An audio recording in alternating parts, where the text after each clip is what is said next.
my thanks to President Trump for his leadership on this, to the Qataris, to Egypt and Turkey, who've done really important work in the negotiations.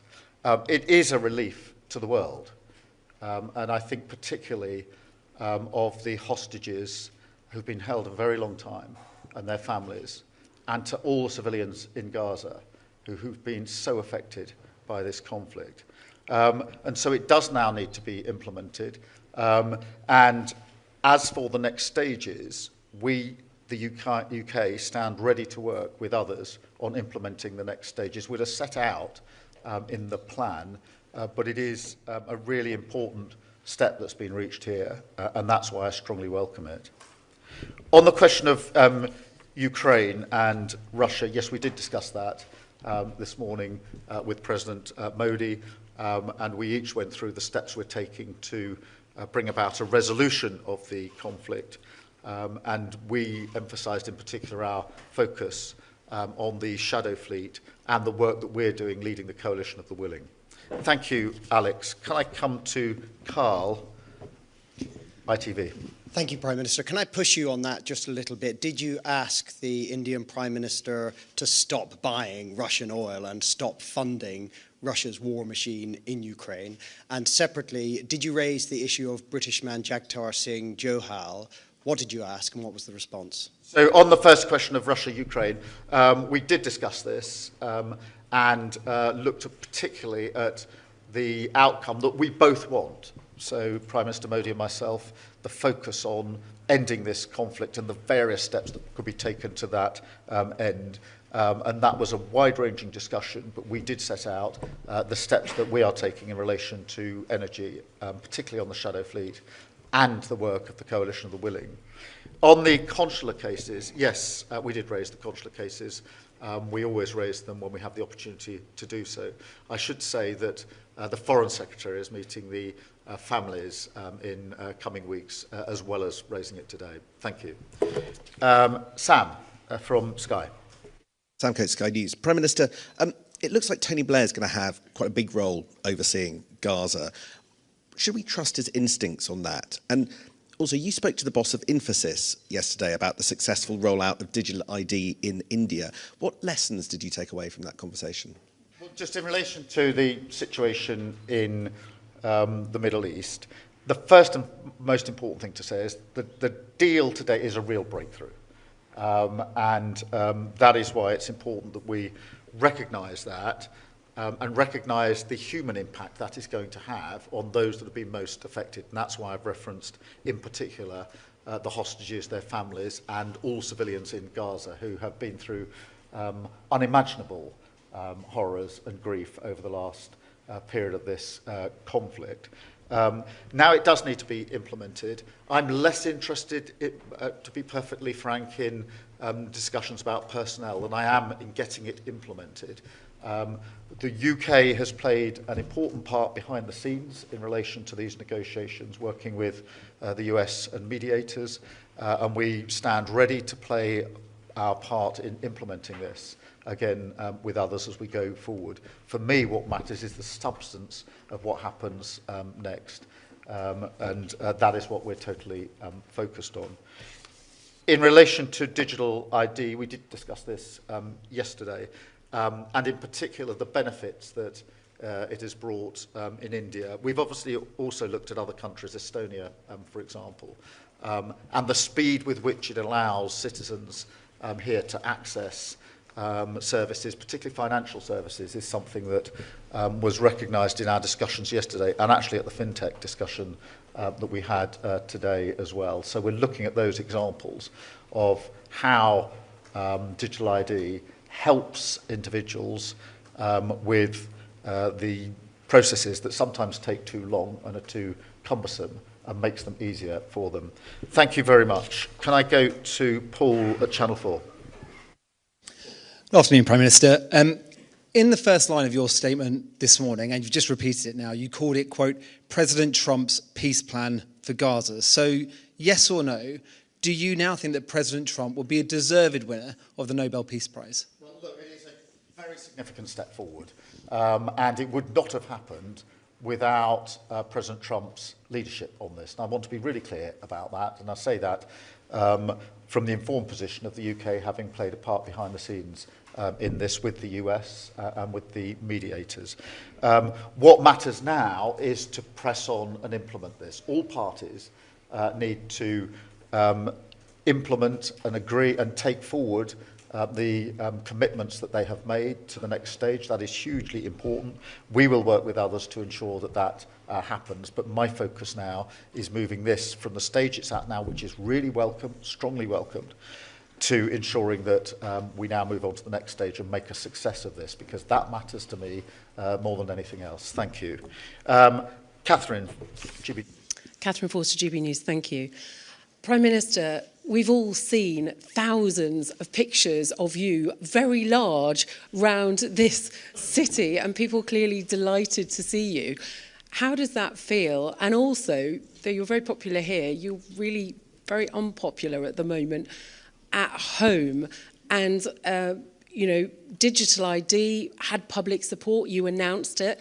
Lots of people now seem to have changed their minds on that. Do you have the reverse Midas touch at home? Pardon me. Well, look, firstly, just in relation to the situation here in India, it is really good that the UK is as welcomed as it has been these last 2 days in India. That is good for the United Kingdom. And so I am pleased that the welcome here has been warm. It's been warm for a reason, and I think that's because people recognise that under this government we've strengthened the relationship. We have pulled off the FTA, which other governments have tried and failed to do, and we've done it successfully. And now both Indian businesses and UK businesses want to build on that, and there is real enthusiasm for the relationship. That is a good thing for our country, so I'm really, really pleased about that, and that we can take that forward. So that is a good thing. The second bit of your question, I'm sorry, I forgot. Look, I mean, on digital ID, let me be really clear about it. Firstly, we have made a commitment to do whatever we can to stop people arriving illegally in the United Kingdom. One of the issues is the ability people have to work illegally in our economy. We have to do something about that. We can't shirk that or duck that. We had a strong manifesto commitment to deal with it.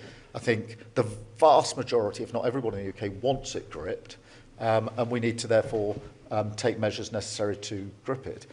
One of the things on digital ID that I do think we need to emphasise and make the case for, frankly, is the great benefits of digital ID. You can see from Estonia the speed with which people can access services that are available to them, which have been transformational, and there's great enthusiasm in Estonia for it.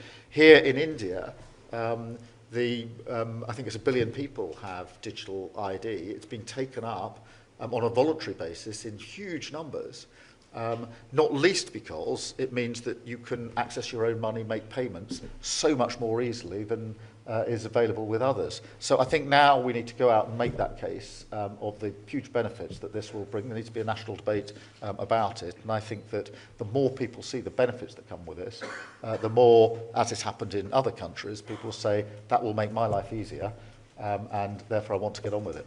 Thank you very much, Catherine. I've got Jess from The Guardian. Prime Minister, thank you. You've got a huge trade delegation here, and I think the last time there was one this big was Theresa May's delegation to China in 2018. I wonder if you can tell us whether that country is next on your list next year for a big trade trip, and do you have the same hopes for that relationship as the way you've improved it here? Well, I'm really pleased that this is the biggest trade mission ever to India, and actually one of the most diverse in the sense that we've got big businesses, iconic businesses, we've got smaller or medium-sized businesses, but we've also got universities represented through their vice-chancellors, sports bodies, cultural bodies, filmmaking bodies, fashion industry, have all come together in this trip. And that shows the breadth of the possibility because they've come here to take advantage of those opportunities. Yes, I want to press on with others. We've already obviously got a trade deal with the US, and with the EU, in the more uncertain world of tariffs, I think it's to the advantage of the United Kingdom to lower trade barriers with other countries. In relation to China, that's not on our list for a trade deal as such, but our position is to cooperate where we can, challenge where we must, and that's been the consistent policy of the government in relation to China. Thank you very much. I've got Aubrey from the Times. Hello, Prime Minister. Aubrey Allegretti from the Times. On that theme of the challenge, I'm hoping you can clear up some of the claims around the China spy case. Today we've heard from Mark Sedwill, who's obviously predecessor of Jonathan Powles as National Security Advisor, and he said that of course China is a national security threat, and he finds the official explanation about why the trial collapsed very hard to understand. So if he's saying that, he can't be the only one. Can you say categorically whether any minister or Jonathan Powell was involved in the decision not to provide the CPS with evidence that, at the time the offences were alleged to have taken place, China represented a threat to national security? If ministers didn't take that decision, who did? And finally, can you explain why the government refused to provide this evidence when there are multiple examples on the public record from the time of China being referred to as a threat to national security? The evidence in this case was drawn up at the time and reflected the position as it was at the time. And that has remained the situation from start to finish. That is inevitably the case because in the United Kingdom you can only try people on the basis of the situation as it was at the time. You can't try people on the basis of the situation as it now is or might be in the future. And therefore the only evidence that a court would ever admit on this would be evidence of what the situation was at the time. So that's the base on which the evidence was drawn up. The witness statements were drawn up. And I can be absolutely clear, no ministers were involved in any of the decisions since this government's been in relation to the evidence that's put before the court on this issue. The evidence was the evidence as it then was. That's the only relevant evidence. And that evidence was the situation as it was under the last government, the Tory government, rather under this government. It's not a party political point, it's a matter of law. You can only try someone on the basis of the situation as it was at the time of the alleged offence. You can't try them on the basis of the situation as it might evolve weeks, months, years down the line. That's a fundamental, and that's at the centre of this particular issue. Thank you very much. And then Times of India. Yes. Mr. Starmer, I just wanted to ask you, with this UK-India trade deal, to what extent does a trade deal like this help counter US tariffs for the UK and India? How optimistic are you about this? I think there's huge optimism about the trade deal, and you can, I think, sense that from this trip. There was optimism in July in Chequers when we hosted Prime Minister Modi and we signed the deal. There's just as much optimism here with businesses already taking advantage of the new spirit, if you like, that's been brought about by the trade deal, because the trade deal is still to be implemented, which we're going to do at speed, but already it's opened up new opportunities and new confidence.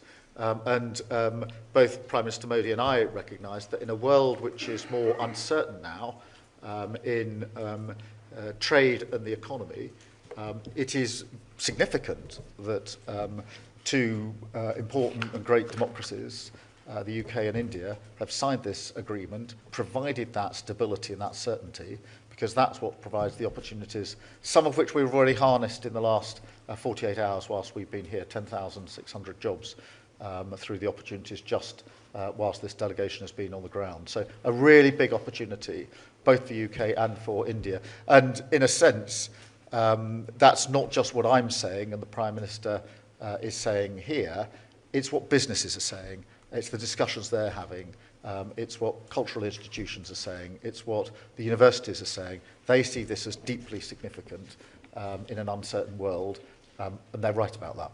Thank you very much.